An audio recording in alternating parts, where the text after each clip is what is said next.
A vida pode ser uma verdadeira aventura, quente, rápida. Vagarosa ou triste. Às vezes cheia de altos e baixos. Mas, segundo os psiquiatras, qualquer parte da vida pode ser rotulada de doença mental. A sério? Como por exemplo? Digamos que você tem estado perturbado depois de uma separação. Bem, isso pode ser rotulado de depressão. E se você estiver nervoso antes de falar em público, isso é? Distúrbio de ansiedade. Ou ser muito falador e superativo. Maníaco. Sou um pouco louco. É verdade. Mas quanto disto acontece realmente? Vamos perguntar. How many people do you know that have been diagnosed with a mental disorder?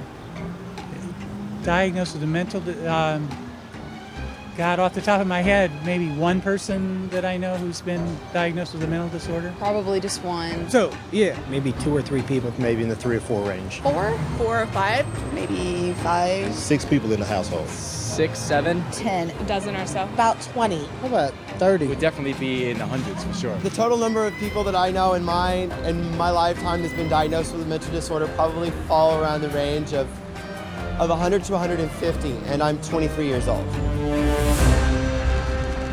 Ela! Mas de onde vêm esses distúrbios? Do Manual de Diagnóstico e Estatístico de Doenças Mentais da Psiquiatria. São 943 páginas e cobrem tudo desde depressão, ansiedade e gaguejo, vício de cigarros, medo de aranhas, pesadelos, dificuldades com matemática e distúrbio de infância, todas reinterpretadas e falsamente rotuladas de doença mental. Mas algumas pessoas têm problemas sérios na vida. Certo, mas os psiquiatras reduzem isso a algo de mal, como o seu cérebro. Então deixem-me entender isto. Os psiquiatras têm um livro de problemas de vida reinterpretados como distúrbios mentais? Sim. É lá, deve estar bem baseado na ciência. Pensar-se-ia que sim, mas não está. Numa das suas recentes convenções, os psiquiatras admitiram-no. Ouça esta. DSM is made up by committees of men who have political opinion, and women too, who have biases and political opinions.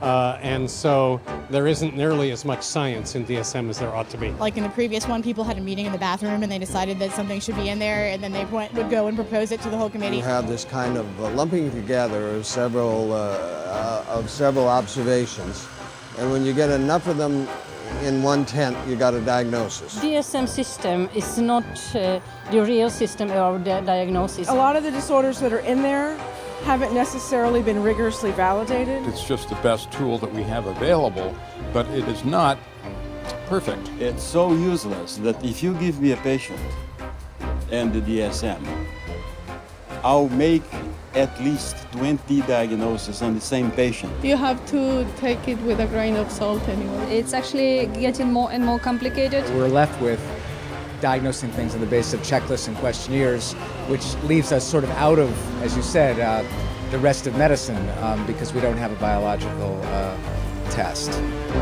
Incrível. A falta de ciência no DSM é de facto um segredo aberto. Eis o que alguns profissionais têm a dizer sobre isso. The DSM is a sham. It's been described as a house of cards. Why? Because the diagnoses are theoretical. They're not based on scientific measurements. It's sort of a shaky level built on another shaky level, built on another shaky level. It is flimsy and that it is easily collapsible under the scrutiny of critical thinking. If you just pull one little fragment of the reasoning aside and questioning thoroughly, you'll find it doesn't stand up, and then that means that the whole organism collapses because you've got some wrong premises in there somewhere. In fact, they're all over the place. It is indeed a house of cards because it's predicated on not a solid structure. It is built to create an apparently legitimate edifice, which results in a diagnosis. But any serious inquiry will show it to be illegitimate.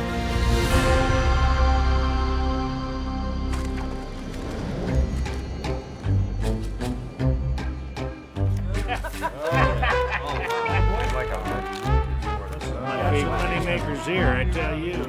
With schizophrenia, no. Mas se o DSM não é baseado em ciência, em que é baseado?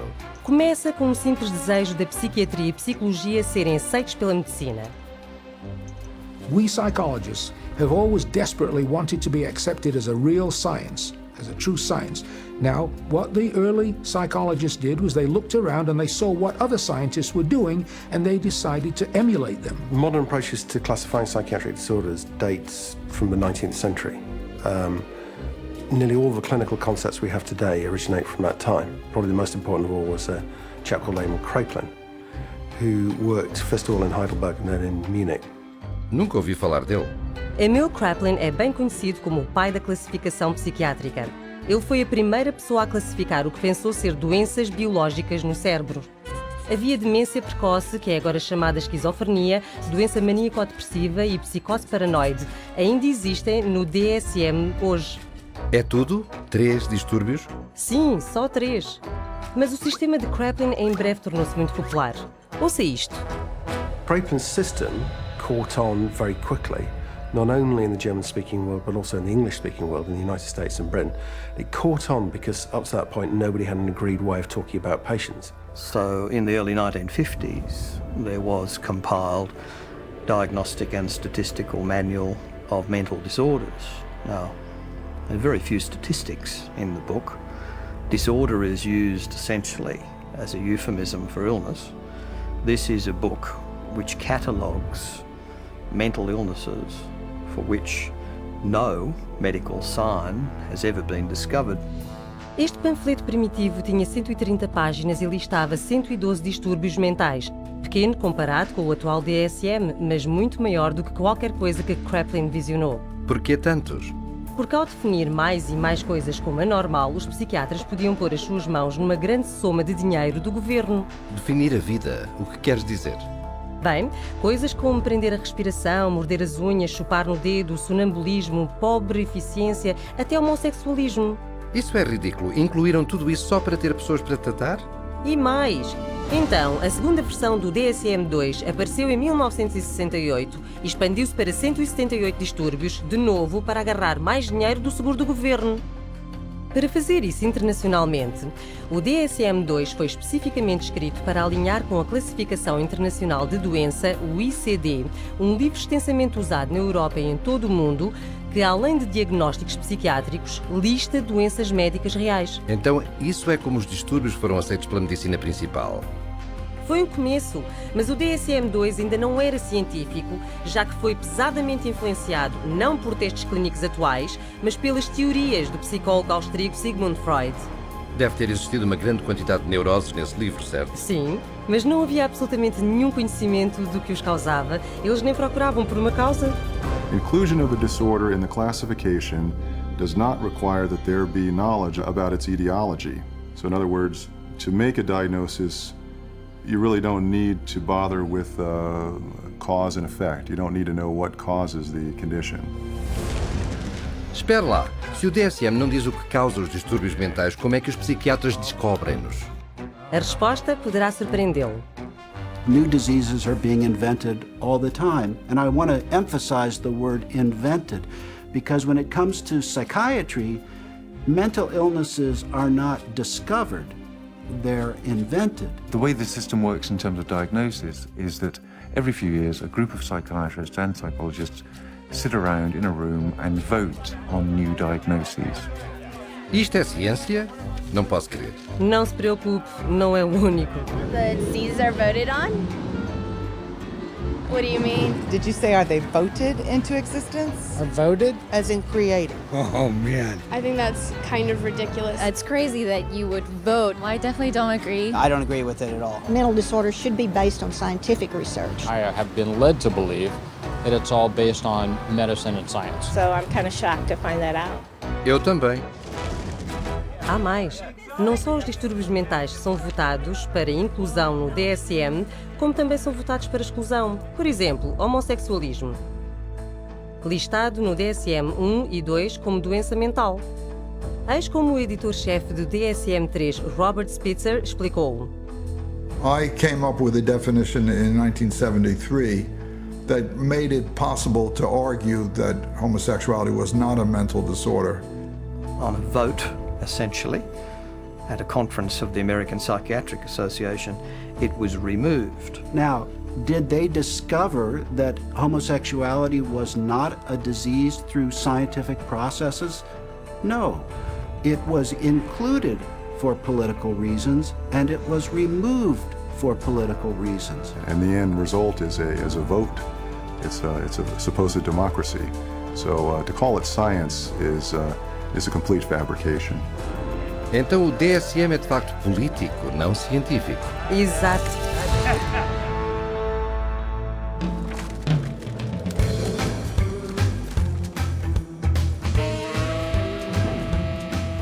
Pensei que os psiquiatras queriam ser vistos como médicos. Tem razão. É por isso que fizeram o seu manual parecer muito mais científico. O que não era. Então o que fizeram? Eles decidiram que a próxima edição do DSM ia ser completamente diferente. Foi uma decisão que mudou a psiquiatria para sempre. If you roll the clock forward to the 1970s in the United States, basically at that time psychiatry was in very poor shape for a number of reasons. First of all, it was held in very low regard by other members of the medical profession. So psychiatry was the sort of thing you did if you couldn't succeed in any other area of medicine. And people such as Robert Spitzer in America made it very clear that the time had come essentially for psychiatrists, being doctors of medicine, to practice medicine. So if a psychiatrist was spending a lot of time dealing with people who were anxious, depressed, these dilemmas, these problems in living, now essentially had to be redefined. And they were redefined as medical conditions. And their solution to this was to come up with a manual which defined psychiatric disorders more carefully. So, hence, we have DSM-3, which is the third edition, which was published in 1980. Sob Spitzer, os psiquiatras que editaram o DSM-3 tiraram a psicologia freudiana e decretaram que dali em diante os diagnósticos da psiquiatria eram puramente biológicos. Então finalmente tornaram-se científicos. Não de todo. Na verdade, a disputa política sobre que distúrbios introduzir ou não no DSM-3 foi ainda mais ridícula. Eis o que um psiquiatra disse sobre isso. They would squeeze into a room which was about half the size of this one. It was much too small. And Bob would raise a provocative question, and people would shout out their opinions from all sides of the room. And whoever shouted loudest tended to be heard. My own impression is it was more like a tobacco auction than a sort of conference. E eis o que outro membro do painel do DSM disse. The low level of intellectual effort was shocking. Diagnoses were developed by majority vote on the level we would use to choose a restaurant. You feel like Italian, I feel like Chinese, so let's go to a cafeteria. Then it's typed into the computer. It may reflect on our naivete, but it was our belief that there would be an attempt to look at things scientifically. Soa como se tivesse um manual diagnóstico que parecia mais científico, mas não tinha mais ciência do que antes. Entretanto, o número de distúrbios mentais no DSM-3 aumentou até 259. Mas para vender a ideia que a psiquiatria era uma verdadeira ciência médica, eles tinham que tecê-la com teoria que soasse científica. But with DSM-3 from 1980 on, there was the progressive medicalisation of psychiatry, and the notion of chemical imbalance was invented and essentially took hold. E lá, químico o quê? Teoria de desequilíbrio químico. Foi sugerida em 1965 para explicar como a depressão poderia ser causada por um desequilíbrio químico do cérebro. Gostava de ouvir. Joseph Schildkraut teorizou que como as drogas psiquiátricas alteram níveis de substâncias químicas, então a doença mental deve ser causada por demasiado ou poucas delas. Não é retrógrado? Realmente é. É como dizer que porque a aspirina para uma dor de cabeça, essa dor de cabeça é causada pela deficiência de aspirina. Estou a ver o que quer dizer. Mas foi convincente dar à psiquiatria e ao DSM-3 a aura superficial de ciência. Como Robert Spitzer disse. Psychiatry felt now, gee, we're more scientific, we're part of medicine. Então funcionou. Sim, e desde então, os psiquiatras e a indústria farmacêutica promoveram esta teoria de desequilíbrio químico aos médicos e ao público. If you're one of the millions of people who live with uncontrollable worry, anxiety, and several of these symptoms for 6 months or more, you could be suffering from generalized anxiety disorder, and a chemical imbalance could be to blame. Pristique is thought to work by affecting the levels of 2 chemicals in the brain. It works to correct chemical imbalances in the brain, which may be related to symptoms of social anxiety disorder. Cymbalta works on serotonin and norepinephrine. Hundreds of thousands of patients have been prescribed Abilify. Ask your doctor. Ask your doctor. Talk to your doctor. Call your doctor. Ask your doctor about Cymbalta. Pristiq is a key in helping to treat my depression. Ask your doctor about Pristiq. You come to my office, and I say to you, well, you describe what's going on in your life and your symptoms, and I say, well, it's clear to me that you've got a chemical imbalance, and we're going to write you a prescription for this. The truth of the matter is, there's no such thing as a chemical imbalance. There's no test out there that they can depend on that tells you have a chemical imbalance. There's actually, in fact, dozens of studies showing that there isn't any measurable imbalance. So psychiatrists will explain to patients all the time, this is just like diabetes. In diabetes, you have low insulin, we have to readjust the insulin level. In depression, you have low serotonin, we have to readjust the serotonin level. But actually, we have already proven that there's nothing wrong with serotonin levels. It's completely a myth, disproven by our own evidence. I had a psychiatrist. He said that, in his professional opinion, this child had ADHD, a chemical imbalance of the brain. And when he was questioned on the witness stand as an expert witness for the state, he was asked if they had done an MRI. He said no. He was questioned if they had done a CAT scan. He said no. He was asked if they had done any bodily fluid check known to medical science to prove that this child had a chemical imbalance of the brain. He says no. And when he was asked how he arrived at this ADHD diagnosis, a chemical imbalance of the brain, it came down to that he had counseled and observed this child for 2 hours, and half of the time was observing. How do you arrive at a diagnosis of a chemical imbalance of the brain by talking to a child and observing them for 2 hours? You don't, okay? It's pure guesswork. Ela, isto é a sério? Veja por si. Uma pessoa com uma câmara oculta foi a diferentes psiquiatras pedindo-lhes para ser testada quanto a uma doença mental.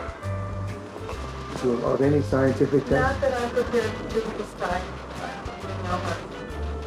So you getting that I have adjustment, what is it? Adjustment disorder, mixed emotional features. It just means situational stress. Right, it's a formal diagnosis. But I'm saying, just where do you get that from? I take you at face value. In terms of diagnosis, there's no way that I can x-ray or project or so it's very hard to have anything to measure, because whatever's going wrong is happening in there, and we just can't go in and open up, somebody's skull and scoop something out to measure. Right now, we don't have an X-ray or a blood test. That doesn't mean that the diagnosis is not good.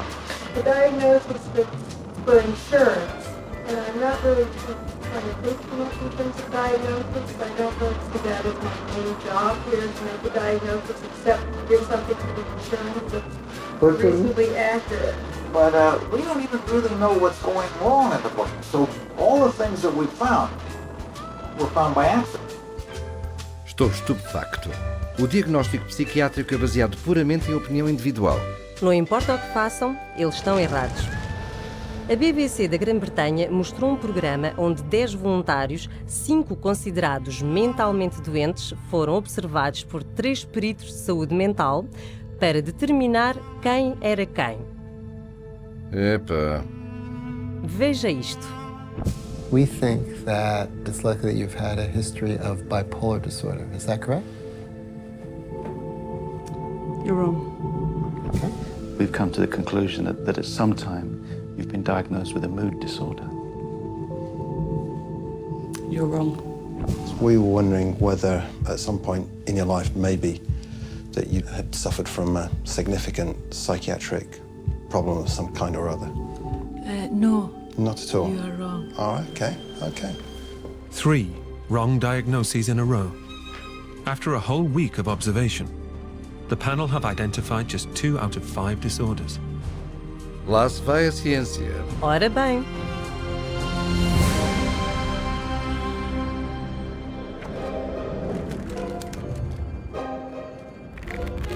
Okay, time in. And I got a pair of compulsive disorders here. Como podem os psiquiatras dizer que se baseiam em evidência quando não têm nenhuma evidência? Vai mais longe.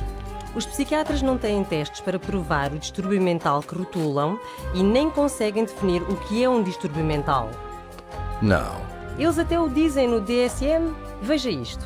Although this manual provides a classification of mental disorders, it must be admitted that no definition adequately specifies precise boundaries for the concept of mental disorder. There you go. Incrível. Mas os psiquiatras não acabam aí. 14 anos depois do DSM-3, eles publicaram o DSM-4 e o seu editor-chefe foi mais rude sobre o termo distúrbio mental. There is no definition of a mental disorder. It's bullshit. I mean, you just can't define it. Então, mesmo admitindo que não podiam definir distúrbio mental, um termo que usaram no título do seu próprio manual, eles adicionaram mais distúrbios. Muitos mais. 115 para ser exato, para um total de 374. Isso é mais de 3 vezes o número de distúrbios listados no DSM-1. E em apenas 40 anos. E este livro pesa quase 2 quilos. É maior do que as páginas amarelas. É um catálogo de doenças mentais. Com ele, 120 milhões de pessoas em todo o mundo foram diagnosticadas com uma doença mental. É lá. Mas e as doenças de classificação internacional? Houve um aumento em distúrbios mentais aí também? Sem dúvida. A secção de distúrbios mentais e comportamentais do ICD é quase equivalente ao DSM. O que acontece no DSM é espelhado ali. Está bem. Até agora descobrimos que não há um teste para identificar ou confirmar um diagnóstico de distúrbio mental, não há uma prova para a teoria do desequilíbrio químico e eles nem sabem o que é um distúrbio mental. E eles admitem-no, pelo menos uns aos outros. Aqui está um psiquiatra proeminente a falar numa recente convenção da APA. You're sitting in your office, you see a depressed patient, you have no idea what's the matter with them. And I know all of you think you know the answer, but in terms of evidence, I don't know the answer and I don't think any of us really know. Isso é espantoso. No entanto, eles dar-vos um diagnóstico muito rapidamente. Este é o outro psiquiatra influente na mesma conferência. Jim Burley at the Maudsley Hospital did a study once on how long it took people to make up their mind about the diagnosis after they entered a room. And it was about, how many, David? It was 2 seconds? It was a couple of minutes. It was very... 2 minutos? Sim. É claro, até o presidente eleito da Associação Psiquiátrica Americana disse que o DSM é uma piada. Well, what does D stand for? I used to think it is diagnostic, but over the last few years realized it is more like a dartboard. Jogo de dardos? Os psiquiatras dizem isto aos seus pacientes? Não. Os psiquiatras agem como se soubessem do que falam, enquanto mantêm o público no escuro. I was sent to a psychiatrist who saw me again for maybe about 15 minutes, talked to me how I was doing at 7 years old, and I left with a prescription for Ritalin. Probably within the first 15 minutes, he diagnosed me with having an anxiety disorder and put me on prescription medication. The amount of time it took for the diagnosis was, I'd say, probably within 10 minutes I was diagnosed with anxiety, with depression, within 10 minutes of speaking to the psychiatrist, and I was put on those drugs immediately. I received numerous different diagnoses from different doctors, and each one gave me a different drug. I didn't have to undergo any tests. I didn't even have to sit there and I didn't have to ask any questions. It was just, that's what you've got, and this is the drug. They really didn't talk to me. They were always talking and questioning my mother. It was all about getting the information from her and not from me. It doesn't make sense to me. I researched it, I've done my research, and I still can't fully understand how you can diagnose somebody with a short attention span. There was never an explanation. Nobody really knew what it was or why it was caused or how did you get it, why did anybody have it, and what could anybody do about it? Just here, have some medicine and go away. And I was put on, a horse's dose of an antidepressant called Effexor, 450 milligrams a day. They say if you're on 300, you're comatose. It wasn't always Ritalin. It went from Ritalin to Wellbutrin to Concerta, to Adderall. I remember asking these doctors, is there any other way we can do this? Is there any other therapy? Is there something we can do that won't make me feel so badly, that won't give me all these side effects and just horrible sensations through my body 24 hours a day? Is there something else I can do that might be not having to do with medications? Doctor said, no. See, what you have is very complex. You have a chemical imbalance in your brain that the only thing that can correct it is medication. Vê lá, muitos diagnósticos, mas tudo o que recebes são medicamentos. Correto. Hoje, diagnóstico psiquiátrico significa realmente uma droga psiquiátrica. The whole question then becomes, okay, if we apply these labels, what next? And the what next tends to be, you get a prescription. And the prescription is for a drug that doesn't work very well and is toxic. It's like a 1-2 punch. The number one of the 1-2 punch is the diagnostic manual. You've got all these disorders to choose from. The two is the treatment. So you've got the diagnostic manual in place, you've got a machinery in place, and then you've got this treatment that is there for the taking. For everything you can think of that might seem to be odd behavior, the psychiatry field has a name for it. And then for every name of every diagnosis you have, there's going to be pharmacology behind it, and they have a pill for it. Let me fan it out and pick a card, and there you go. Here's your label, and there's the drug that we'll give you to go along with that label. 98%, maybe 99% of people will get a diagnosis that justifies the use of a medication and also a follow-up appointment. Because remember, the business of medicine, the business of psychiatry, is seeing patients. And the psychiatrist that tells a patient they don't have a problem and there's no medicine for that problem doesn't have a very busy practice. And that's sort of the purpose of the DSM-345, to provide a diagnosis that can be given a drug for that patient. It's a quick buck. You don't need to do a physical exam. You put it in the chart, it's done. Prescribe away. Lifetime patient. That's what the DSM is for. Eles dizem que o DSM apenas está ali para justificar o tratamento da droga? Eu sei que sim. Vê lá.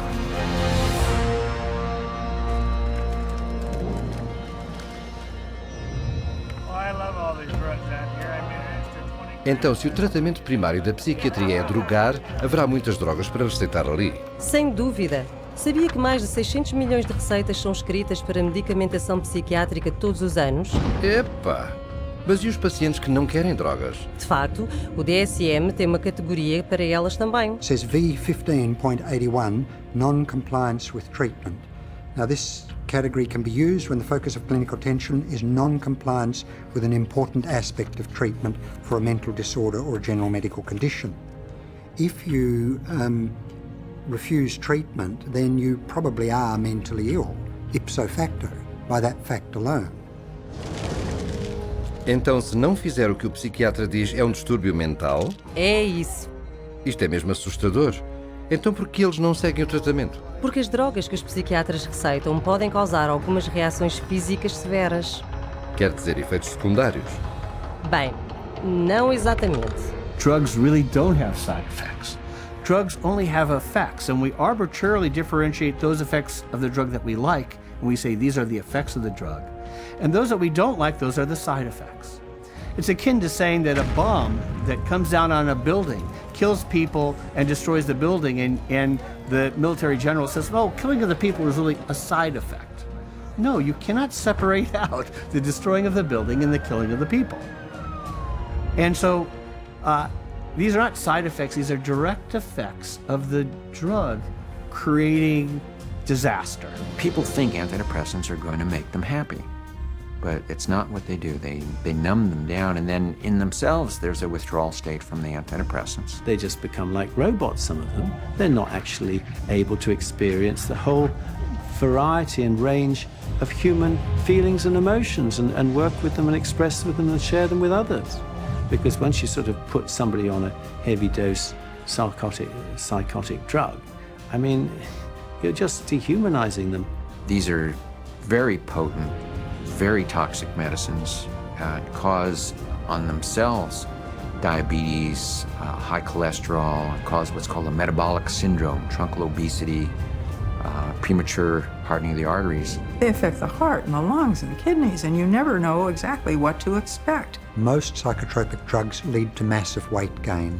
Some of them, like olanzapine, for example, can lead to weight gains of 25, 30, even 40 kilos in a year or two, and that is serious. One of the side effects is it affects your sexual performance abilities. In people who are on a lot of medication, they're just totally unable to detoxify through their liver, and then other functions of the body shut down one by one. These drugs have on their labels may increase the risk of suicide and homicide in people who take them, just like a carton of cigarettes test to say may be hazardous to your health. And there's cases where many people who commit suicide or commit acts of violence are on these medications, which definitely has this type of side effect. You look at the side effect profile is identical to what they're trying to treat, and in some cases worse, and especially in the instance of suicide, then you could see that it's an extremely treacherous area with very, very little actual science behind it.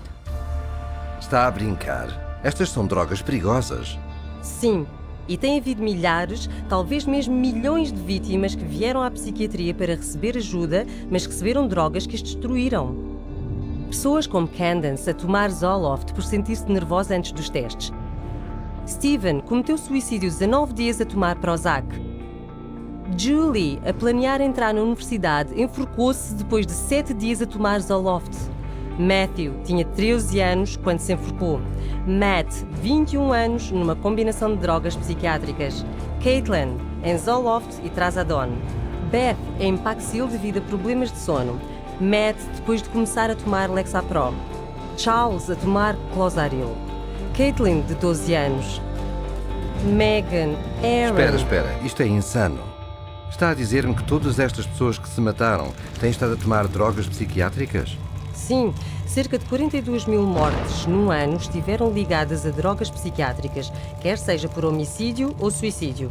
São mais de 3 mil pessoas por mês. Eles devem tirar estas drogas do mercado. Sem dúvida que sim, mas porque estas drogas são de longe o principal tratamento que os psiquiatras oferecem aos seus pacientes, eles menosprezam os riscos. E os seus pacientes pagam o preço. When you get on the psychiatric drugs, you feel just like you don't really want to live anymore. Like just depressed all the time, and you feel sad. You don't feel like you're in your own skin. It almost feels like you just want to come out of your skin all the time. Get really bad headaches, I'd start shaking, I wouldn't sleep very well, I'd have nightmares. I had started shaking really bad and it was like uncontrollable, you know, and it's like, I don't understand why I shake so much. It brought on the symptoms that I was trying to escape from, very severe. I'd go through spells where I'd just be completely just dead. There would not be me there. I'd just be standing there and there would be nothing. I think we all have emotions, happy, sad, you know, situational emotions in life, and it didn't allow me to experience them. You don't experience tears, you don't experience a lot of laughter. It just makes life real flatline. I described to a friend of mine as like waking up in a manila folder and it's a cloudy day. Everything is boring, unmemorable, unspecial. It changed me. It changed who I was. It changed the essence of my personality. You know, it just started making me worse. And I got in such bad fights with my brother. I scratched his face up and, you know, stuff like that. I started to experience suicidal ideations almost immediately. And I had never had any feeling like that before. I remember when I was at home one day, I had taken my medication and I thought about killing myself, and I got really scared, so I ran to my brother and I told him, and he just held me and told me not to give up and to just keep trying. And I actually thought that's maybe the one thing that I do have control over, that I could, you know, I could off myself, and I would be out of this roller coaster of an existence. I have been raped. I have been coerced into doing things that I do not care to speak of. But just to put it in perspective, even having experienced that, the experiences in thoughts and loss of self that I had, being put on Prozac was the worst violation I have ever experienced. Não tenho palavras. As pessoas nem sabem o que estas drogas fazem porque confiam no seu psiquiatra. Não só isso. Estudos recentes mostraram que as drogas como antidepressivos não curam distúrbios melhor do que um placebo.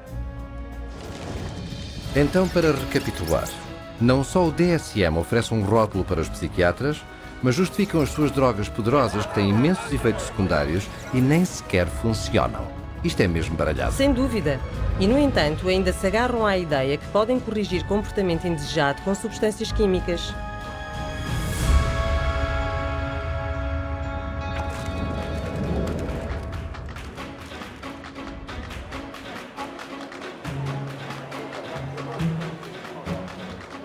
Naturalmente que a psiquiatria atrai a indústria farmacêutica agora que podem vender drogas para cada distúrbio no DSM.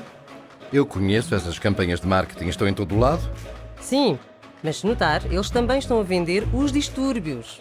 As companhias de drogas publicitam distúrbios do DSM na imprensa, na televisão e na internet, pedindo que fale com o seu médico. Eles põem os seus peritos em programas para falar sobre as últimas doenças mentais epidémicas. Eles põem artigos de jornais sobre elas e contratam psiquiatras para conduzir estudos e escrever ensaios para dar aos distúrbios um ar de ciência. Porque se as pessoas pensam que têm o distúrbio, elas pedirão a droga. Exatamente. The pharmaceutical industry markets disorders.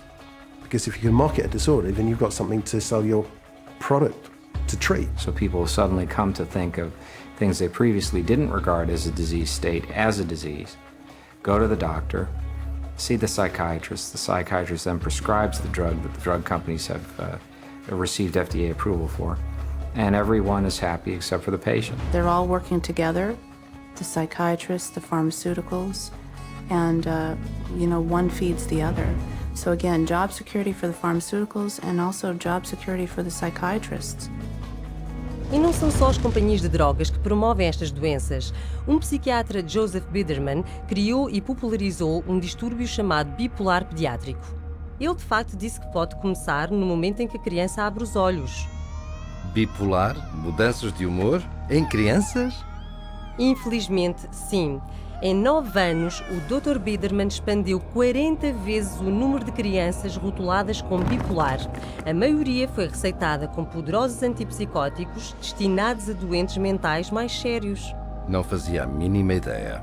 O psiquiatra editor do DSM-4 admitiu a responsabilidade do DSM em criar a moda bipolar infantil. Well, we learned some very, very painful lessons in doing DSM-4. But inadvertently, I think we helped to trigger 3 false epidemics. One for the childhood diagnosis of bipolar disorder. Demasiado tarde, não é? Para muitas crianças, sim. E como os psiquiatras dizem que os distúrbios mentais como bipolar não podem ser curados, os psiquiatras e as companhias de drogas fazem clientes para toda a vida. Assim, é uma parceria natural. Sem dúvida. As companhias de drogas oferecem imenso dinheiro para pesquisa aos psiquiatras, que depois criam mais diagnósticos para tratar com drogas psiquiátricas. Drug companies have become increasingly dependent on mental illness diagnoses in order to maintain their profit margins. And psychiatrists and increasingly clinical psychologists are more than happy to manufacture mental illness in order to make that happen. Hence, the increase in size of the Diagnostic and Statistical Manual of Mental Disorders. The strategy is how many people we can diagnose with a particular label that would be broad enough to include a ton of people in it. And the mentality behind that is the sale of the pharmaceutical drug, which eventually becomes the treatment. These drug companies are making a lot of money, and they're spilling that money and sending that money to people that will help support their cause. So it's not a surprise at all that they have infiltrated so many of the committees within the DSM and so much of our own medical education. Espera um minuto. As companhias de drogas infiltraram-se nos comitês de psiquiatras decidindo sobre que distúrbios incluir no próximo DSM? No DSM-4, 56% dos membros do comitê tinham laços financeiros pessoais com as companhias farmacêuticas, a própria indústria que lucraria com as 115 doenças mentais acrescidas votadas. Então é claro que se vê mais diagnósticos que serão tratados com drogas. E muitos mais sintomas listados para cada um. The whole world has been made crazy, really. And we have these proliferation of categories which have become more and more encompassing, encroaching in ordinary everyday life. There isn't a human being on the planet who doesn't have at some point, if not several points, in a day or a week, distress. It's part of being human. But to say that because you have this distress, that you now are diseased? If you take a god man in India who wanders around with a shawl and meditates for 17 hours a day, drinks rainwater and engages in some kind of spiritual or religious discipline or practice where he might roll on the ground for 100 miles to a holy place, people there don't persecute those individuals. They accept them as people engaged in religious practices. But here, if you took those same individuals in India and you had them walk across a campus in America, they would immediately be arrested and put into a psychiatric facility because they're manifesting psychosis. This varies by culture. What do we want to straitjacket everybody? Is everyone going to be the same? What about people that do have a little bit odd behavior? Is a little odd behavior bad or dangerous? It's just different. You want this thing to cover, all manner of aberrant human behavior. So if you can cover every bit of it, then you're going to have the best chance possible to a billable unit of service. E caso alguém não se encaixe nas suas categorias, há mais uma em que se pode encaixar. Naturalmente. This is number 301.9. 312.9. 292.9. Bipolar disorder, not otherwise specified. Gender identity disorder, not otherwise specified. Disorder of infancy, childhood, or adolescence, not otherwise specified. Not otherwise specified. What the hell does that say? They don't know. It's kind of like a catch-all. It's the garbage can for the leftovers. There's even a box for people that don't fit in the other boxes. To me, it's insane. This is like rubbish to me. This is scary to me. This is hackery, quackery, dockery. Isso é má ciência, se as suas categorias são tão fracas que precisam de uma categoria para apanhar todas as peças perdidas. Sim, como o ADHD não especificado, distúrbio alimentar não especificado, distúrbio do humor não especificado. You can always use the NOS, the not otherwise specified diagnosis, and that's a billable service. Not otherwise specified means that you're sort of at sea to some extent on the exact diagnosis, meaning it doesn't fit into any of the categories you've established. Unspecified mental disorder. You see, that's considered a disorder. Having nothing wrong with you is now a disorder. That's what this says. Can you believe it? Não posso crer. Existe uma categoria chamada distúrbio mental não especificado? Como em não estamos a descrevê-lo para si, isso também é uma doença mental? Fica ainda mais louco. De acordo com o DSM, também poderia ser diagnosticado com um distúrbio mental que nem sequer é listado.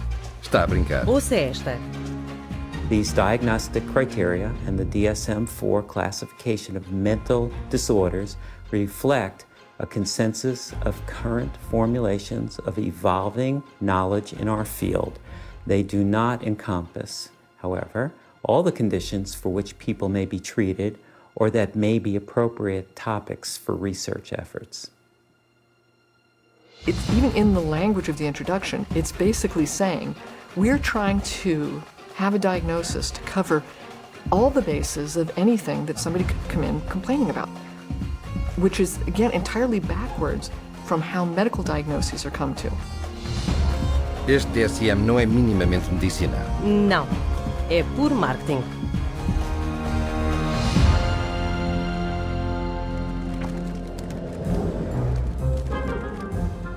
God bless the insurance company. And you get these multiple personalities, you can call your insurance company. That's more insurance billing. That's the big money right there. Algo ainda me intriga. Se o tratamento psiquiátrico é tão longo, caro e ineficaz... Eu sei. Quem está disposto a dar essa quantidade de dinheiro para tratamento psiquiátrico que se arrasta por anos, muitas vezes durante uma vida, com resultados tão desprezíveis? Exatamente. Quem paga tudo isto? O governo e os seguros de saúde. Exato, os seguros. Na verdade, o lobby psiquiátrico farmacêutico foi muito eficaz em levar à aprovação de leis para forçar as seguradoras a providenciar saúde mental igual ao seguro médico. A chamada paridade de saúde mental, certo? Correto, mas economicamente isto tem sido uma catástrofe. So there's nobody who walks into a psychiatrist's office that isn't going to go out with a label. He's got 374 choices or so based on the Diagnostic and Statistical Manual list of symptoms. So he's got to fit you into one of those categories in order to get paid. The DSM really should be called, how to bill the insurance companies, how to get money from the insurance companies. It's a list of codes, and there's a number for everything, and that number goes on an insurance form, and then you get payment for it. The DSM is completely built into the system now because you can't get reimbursed by an insurance company unless there's a DSM diagnosis. A kid wets the bed, you can bill on that. They're going to have one called a skin picking disorder. You pick your skin, you can diagnose and bill on that. You can always find a diagnosis and you'll always be able to bill. A psychiatrist or a psychologist can go through their book now and find a diagnosis code for just about anything. Everybody would fall into something that they could put a diagnosis on and fraud insurance companies. Que fraude! Tem razão. Todos os anos a indústria psiquiátrica usa o DSM para receber 100 mil milhões de dólares do governo e seguradoras privadas. E isso é só um país. Agora estou a ver o quanto o DSM aumentou os custos do tratamento médico. Eu sei. A média da conta de seguros dos psiquiatras é o dobro do tratamento médico geral. E isso sobe o que se tem de pagar às seguradoras. Certo. E desperdiça impostos também. O programa de seguros de saúde mental do Texas foi quase à falência por uma classe de drogas psiquiátricas muito caras, normalmente receitadas por distúrbio bipolar. É lá, isso são muitas drogas. Claro que são. E ainda por cima, dado que os diagnósticos do DSM são tão arbitrários, outro enorme e custoso problema é a fraude de seguros. Hospitais psiquiátricos privados foram apanhados a passarem-se por clínicas de emagrecimento para atrair pessoas. Come with me. Pagando a recrutadores $3.000 por cabeça para trazer pacientes segurados pelo governo. How many more you got coming? A bunch. E a manter os pacientes internados até a cobertura de seguros esgotar. E tudo isso é por causa do dinheiro do seguro? Sim. E assim que os pacientes estejam admitidos, pode-se buscar qualquer diagnóstico do DSM para justificar o tratamento. Veja esta filmagem oculta de alguém fazendo-se passar por funcionário de um manicômio. I'll say patient display. That's how my opening is always a classic. Patient display. He's sort of, what do you think? You think he's, I thought, I've interacted with him a lot, and I thought he's always appropriate. let's He's say, always, but under behavior, what's some good words in here? He's not negative. He's sort of intrusive a little bit. not really. He doesn't push limits anymore. He didn't really act intrusive. He acts sort of anxious. Focus on the negative. And why should we focus on negative? Because that's how they get paid. I mean, this is what they told me. I mean, you write what you want to write. I know I got to write for you. So I know what I have to write. You know what I mean? So that's why Why do you have to write it? so this place can get paid. It's a business thing. It's not like I'm lying, but I always pull the negative out. You're supposed to. They tell you to. What? The negative? Pull the negative out. You pull it out of it. Isso não pode ser ético. Não é. E isso é apenas o começo da fraude. Os psiquiatras também foram apanhados a cobrar as companhias de seguros por ouvir música, ver televisão ou jogar bingo, cobrar por serviços de despertar, bilhetes de teatro ou viagens, ou por dizer tratar de pessoas na prisão, em coma ou mesmo mortas. Não. Alguns psiquiatras foram presos por terem relações sexuais com os seus pacientes e chamarem a isso terapia. Isso é repugnante. Como um diretor de fraudes de seguros disse, a extensão da fraude é apenas limitada pela imaginação. Não fazia a mínima ideia. Poucas pessoas o sabem. A fraude da saúde mental custa às seguradoras e contribuintes 20 mil milhões de dólares todos os anos nos Estados Unidos. Deveriam prender estes criminosos e deitar a chave fora.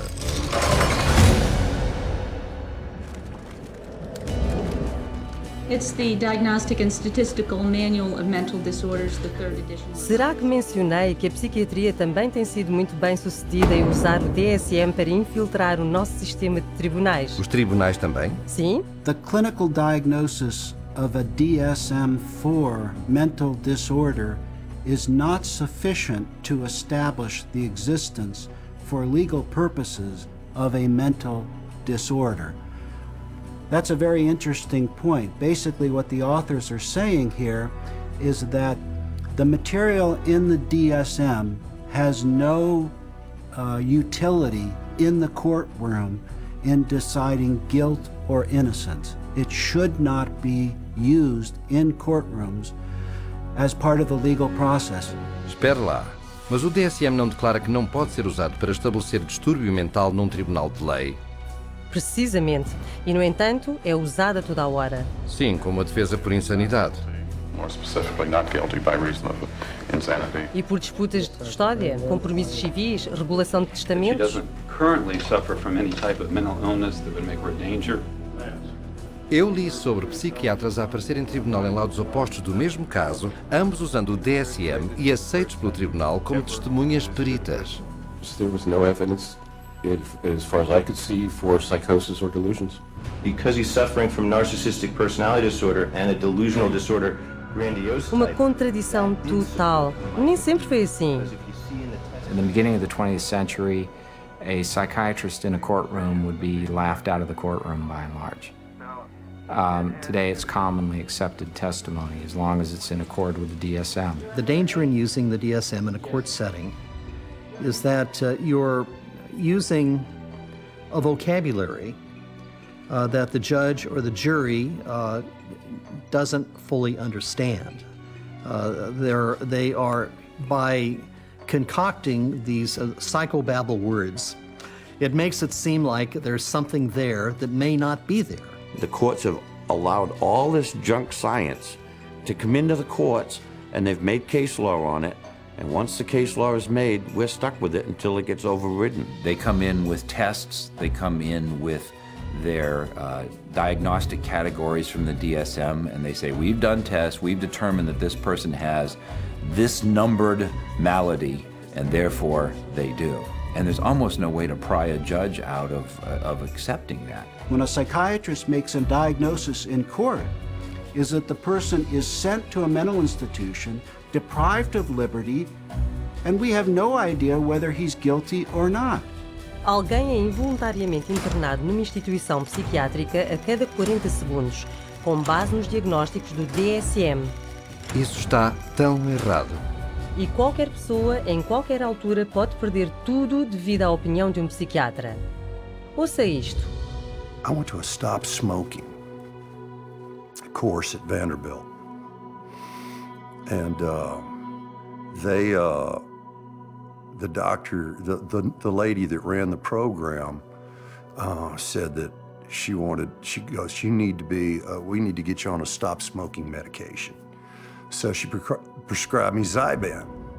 Well, after the fact, I find out that Zyban is nothing but this really powerful antidepressant called Wellbutrin. Yeah, I stopped smoking. But I had no idea the hell. I mean, the hell. The hell's gates were being opened when I started taking Zyban. I had been clean and sober for 18 years. Just never considered that. But something about that, I started experiencing the craving to drink again, and my life fell apart. Divorce, relapse. So then a sibling of mine got wind of my relapse, wanted to gain control of my pocketbook and my life, and found the dirtiest lawyer in town who knew, one of the dirty psychiatrists and bought and paid for an evaluation, had a hearing in a court before I was ever served notice. And the next thing I know, every right that a human being can possibly have was taken from me.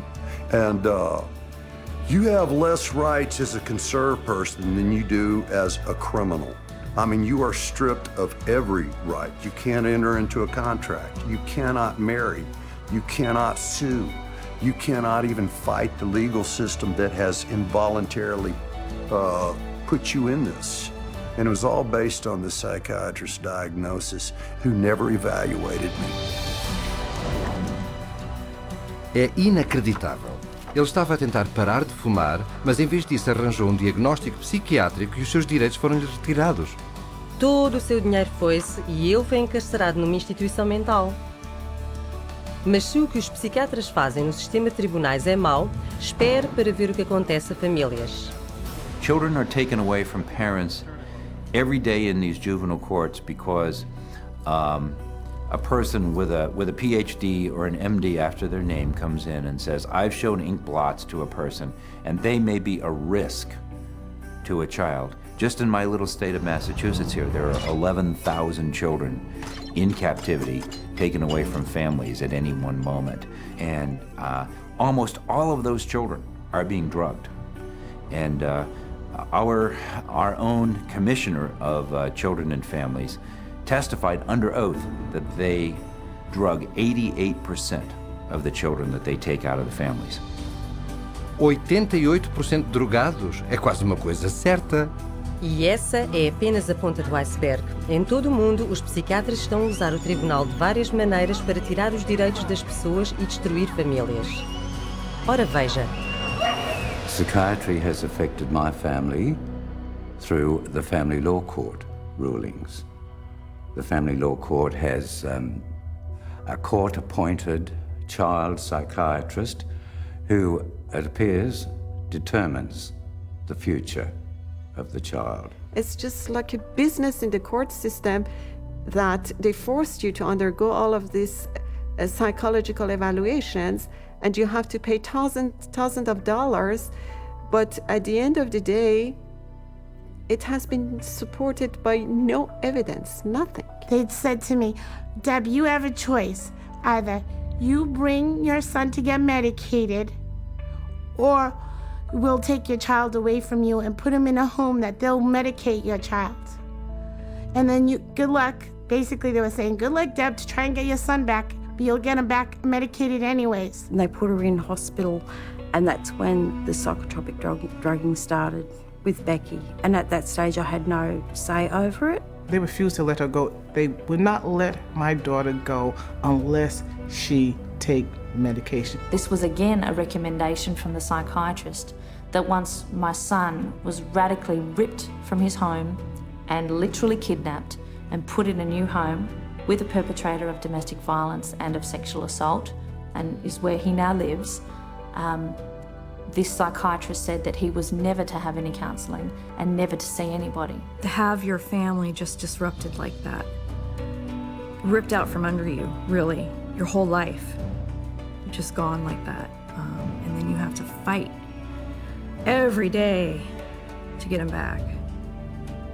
It was very devastating. In some ways, it's worse than a death because it's unresolved and you know what the truth is. And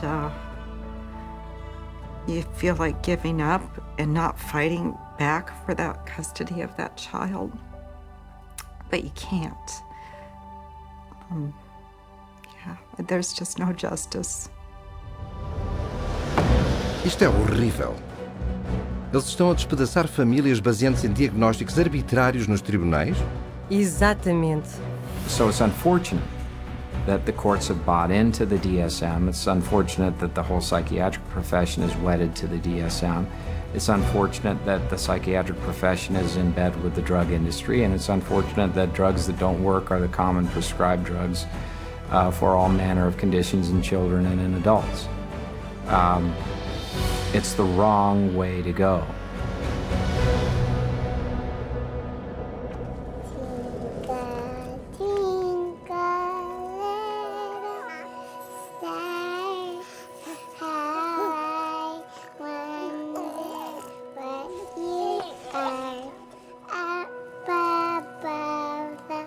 Oh não, eles não. Infelizmente, sim. As crianças são um enorme mercado para a psiquiatria. O número de distúrbios infantis no DSM aumentou desde 3 distúrbios em 1952 para 44 hoje em dia. Isso são 15 vezes mais. E, no entanto, o DSM admite basicamente que não deveria diagnosticar crianças. In early childhood, it may be difficult to distinguish symptoms of attention deficit hyperactivity disorder from age-appropriate behaviors in active children, such as running around or being noisy. We basically don't know the diagnosis from normal childhood. That's what that's saying. Distúrbio de hiperatividade com déficit de atenção. É isso que os psiquiatras atribuem às crianças que não se sentam quietas na classe, contorcem-se, correm ou trepam muito. Basicamente um comportamento infantil, certo? Certo, e 20 milhões de crianças foram diagnosticadas com algum distúrbio mental. Então, em vez de deixar as crianças serem crianças... Os psiquiatras estão agora a dizer aos pais que os seus filhos são mentalmente doentes e precisam de drogas psiquiátricas. It used to be that you were on the playground, you had the weird kid, you had the shy kid, you had the goof off, you had the hyper kid. You can't have that anymore. Now it's all medical diagnoses. For them to come up with new diseases and new issues and diagnoses in their book, it doesn't correct bad behavior, okay? They can give children all the pills they want. It still doesn't correct bad behavior. The thinking still is, you must fit into this mold. And if you don't fit into this mold, there's something wrong with you. And if you're not the person who designs the mold, too bad for you.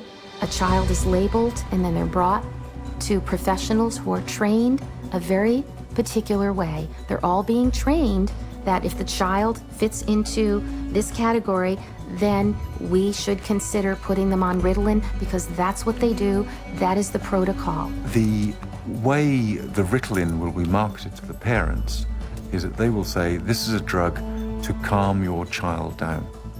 What they won't say is that methylphenidate is a form of speed.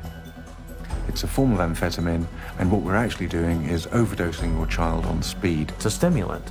So naturally it's going to increase heart rate, increase blood pressure, and you put a kid out on a football field on a hot summer day, and his risk of having a cardiac event of some sort has just gone up.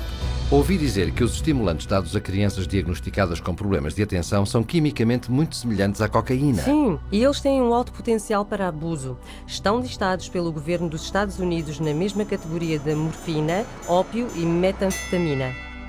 Então quem é que os psiquiatras vão drogar a seguir? Bebés? Exatamente. Eles estão a usar o que chamam de diagnóstico de classificação 0 a 3 ou DC-03. É um mini DSM para bebés e crianças de 1 a 3 anos. Ouça esta. We already targeted our school children with ADHD and bipolar. That's already done. That was done 20 years ago. And we're moving younger with DC-03 to the 0 to 3 age group where they're trying to make popular the idea that it's okay to medicate 0 to 3-year-olds. The idea of a program to determine whether a child from birth to the age of 3 has a mental illness is so preposterous, so absolutely insane, that it's simply an additional part of the insanity that is now extant throughout this country. I cannot think of a program that is more insane than that. How are they going to diagnose a 1-year-old or an infant with a psychological disorder? How do they know? You almost have to ask ourselves, if our societies become sick, what are we doing to our fetuses, our infants, our children, that would make us need to have psychiatric medications? We're rolling dice with life. We're rolling dice with our children who can't even discuss it with anybody. They have no control. They are the helpless victims, and the ones who are supposed to protect them and care aren't armed with the facts. Se os pais soubessem tudo isso, eles estariam furiosos. Pode crer que estariam, mas cuidado, porque o DSM também diz que pode apanhar uma doença psiquiátrica do seu filho. Deve estar a brincar. Está no DSM.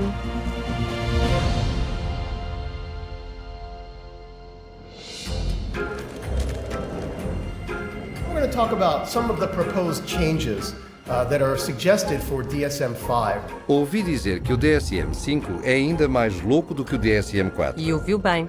You've got 374 named diagnoses in DSM. Well, guess what? There's going to be more in DSM-5. Why do we all of a sudden need a fifth, a DSM-5? Psychiatry wanted to broaden the horizons of mental health problems, of disorders. They wanted to stretch the disorders so it would encompass more. And to do that, they're going to add more diagnoses. We need more diagnoses like we need a hole in the head, really. They're not serving a purpose for mankind, all these diagnoses. They're almost laughable, some of the diagnoses. Risíveis? A sério? Bem, eles estão a falar sobre distúrbio de armazenar para pessoas que não deitam coisas fora. Persistent difficulty discarding or parting with personal possessions. Distúrbio alimentar para pessoas que comem frequentemente. Recurrent episodes of binge eating. E existe o distúrbio de coçar a pele. So it's recurrent skin picking resulting in skin lesions. Isso é um distúrbio mental? E para as crianças, existe um novo distúrbio que irá abarcar ainda mais crianças cujas birras ainda não são consideradas bipolares. They've created temper dysregulation disorder to seem a little bit more mild of the condition and include a lot of the younger population in terms of that diagnosis. And what it essentially does, it just broadens bipolar disorder into a whole other new category. And where they don't fit into bipolar, now they can fit into this other diagnosing criteria. Então a rede está a ficar cada vez maior. Maior do que imagina. Até estão a considerar adicionar um rótulo para pessoas que passam muito tempo no computador. Internet addiction diagnosis. It's another example of, just taking something going on in the popular culture that's, pretty widespread, and then finding a way to pathologize it. I know people personally that spend 12, 13, 14 hours a day on the internet or social networking groups like Facebook. So there is something going on there. But is it a condition that we need to then label and drug? Absolutely not. Isso é risível. Sim, até que considere que na China o governo já estabeleceu clínicas psiquiátricas para tratar adolescentes por, cito, uso problemático de computador, às vezes a usar choque elétrico para curá-los. Não. E se pensa que isso é mau, existe mais uma inclusão proposta no próximo DSM que é verdadeiramente arrepiante. Fica pior. Este leva ao diagnóstico de doença mental um passo mais adiante. Síndrome de risco de psicose. Mais recentemente com um título complicado de Síndrome de sintomas psicóticos atenuados. Mas que palavrão! E o que significa? A really scary thing that's coming on the horizon is to come up with a whole bunch of diagnoses in there that are looking at people who currently are mentally well adjusted but have a risk of developing a mental illness in the future. They're still thinking they can define well before the symptoms develop the risk of a person developing a major mental disorder without any biochemical, biological or genetic tests or any physical test whatsoever. They don't know the cause of a mental illness. They can't treat it, they can't cure it. So how can they launch a preventative campaign for mental illness? It just logically, it falters. Espera um momento. Os psiquiatras pensam realmente que podem predizer um distúrbio algures no futuro? Vamos ouvi-los. How can psychiatrists know if you're going to have a mental disorder in the future? Again, that we don't know categorically who will develop psychiatric illness in the future. It's really hard to say, actually. I don't know if you could 100% predict for anybody. You can't forecast if one will develop a psychiatric disorder. Maybe not, or maybe yes. It's hard to predict. It's hard to predict. There's no way to predict that. Well, I don't think that nobody knows that. There's no way to tell. Nobody knows? I don't think anyone can know what's going to happen in the future. Eles não têm, obviamente, nenhuma pista. Sim, mas apesar disto, já estão a propor fazer questionários às crianças para futuras doenças mentais. Para que os possam tratar agora? Exato. I would hate to see us go into the type of society where people are locked up for what they may do in the future, rather than what they actually have done. Identifying people who are pre-psychotic would be a huge industry. É lá, isso é verdadeiramente aterrador. E a parte mais louca disso, os psiquiatras ainda estão a avançar para o DSM-5, quando alguns dos seus mais influentes admitem que é completamente inútil. Any comment on DSM-5? It's of no use to us in the rest of the world. Mesmo o psiquiatra encarregue do Instituto Nacional de Saúde Mental não está entusiasmado sobre isso. I don't do DSM. I'm not involved. So, and that maybe tells you more than anything. NIMH is not involved with DSM-5. Então o tipo principal na maior organização psiquiátrica do governo do mundo não quer ter nada a ver com o DSM. É assim que parece. É uma farsa total. The Diagnostic and Statistical Manual is effectively the story that is being wrapped up in statistics and numbers and categories. That when medicine tosses, doesn't fit any of our categories over to psychiatry, psychiatry says we'll find a category, and if we don't, DSM-5 or 6 or 7 will. I think in 2016 we'll be looking at DSM-6 and there will be 1,425 diagnoses and I'll have 900 of them. Isso é de loucos. Sim, mas tudo isso está concebido para encaixar mais pessoas sob o diagnóstico da psiquiatria. Para que possam cobrar até mais comportamento normal. Ora, aí tem.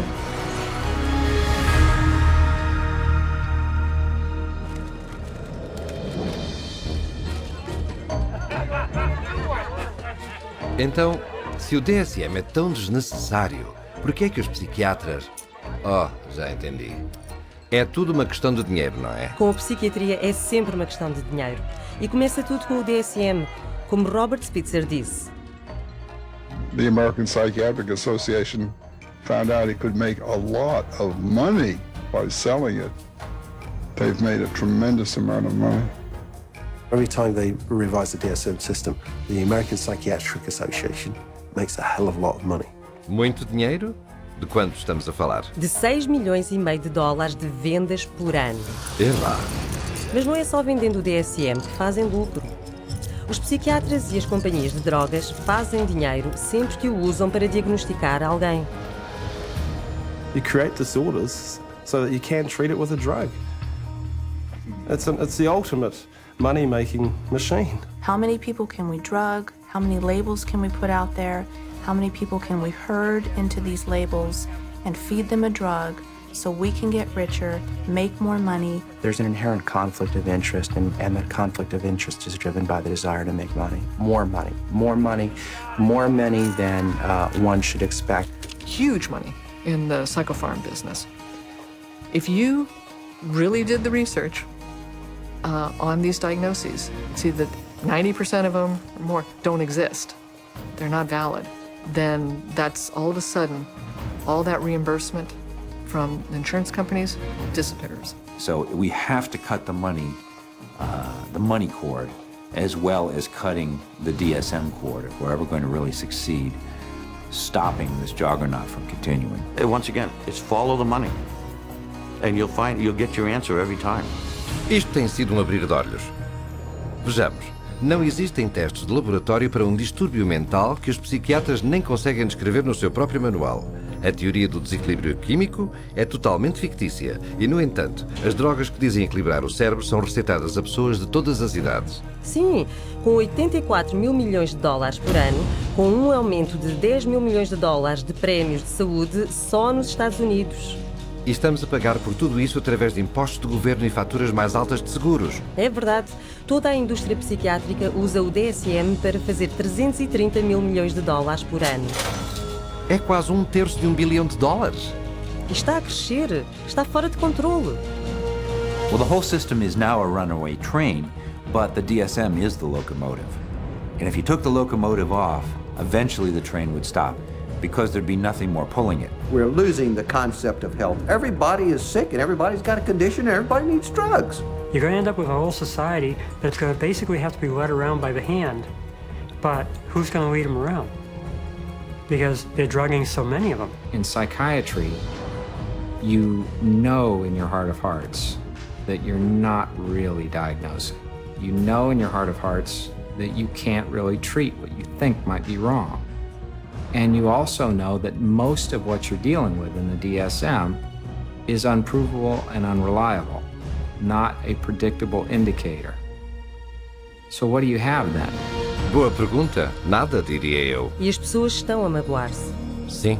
You're very lucky to go through psychiatry and survive.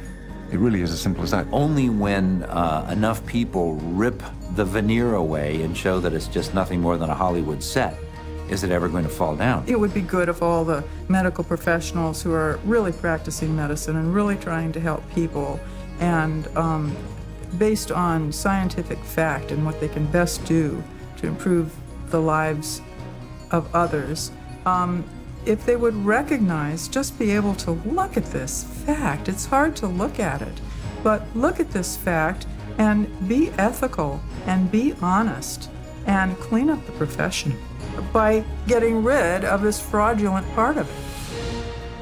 Psychiatry. Muito bem dito. É tão óbvio. Temos de nos ver livres do DSM. É terrível para a sociedade. Eu sei. Apesar da sua fundação incrivelmente frágil, o Manual de Diagnóstico e Estatístico teve um grande impacto no nosso mundo. Nas nossas escolas, nos nossos governos... Nos nossos tribunais. E nos média militares. Eles também. Basicamente em toda a nossa sociedade. E tudo isto sem uma única pessoa curada. O DSM é realmente mais do que um castelo de cartas. O Manual de Diagnóstico e Estatístico é a farsa mais mortífera da psiquiatria.